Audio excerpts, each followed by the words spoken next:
2011 cricket world cup ઇન્ડિયાએ world cup જીત્યું હતું.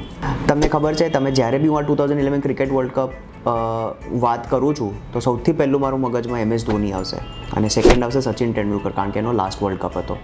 તમને ખબર છે, એ વર્લ્ડ કપની સિરીઝમાં Yuvraj Singh was a man of the series.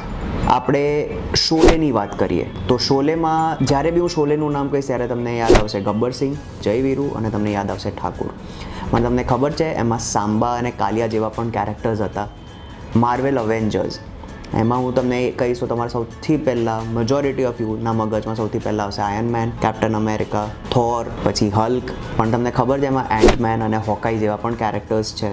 તો આ જ બધા અનસંગ હીરોઝ વિશે આપણે જ્યારે વાત કરીએ છીએ ત્યારે તમને ખબર છે, તમારા આઈમાં પણ એક અનસંગ હીરો છે.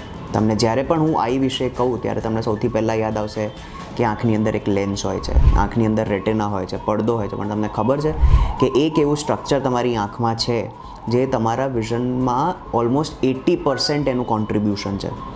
એને કહેવાય કોર્નિયા અને ગુજરાતીમાં એને આપણે કહીએ કીકી. નેક્સ્ટ એપિસોડ્સ આપણે જાણશું વધારે આ સ્ટ્રક્ચર વિશે.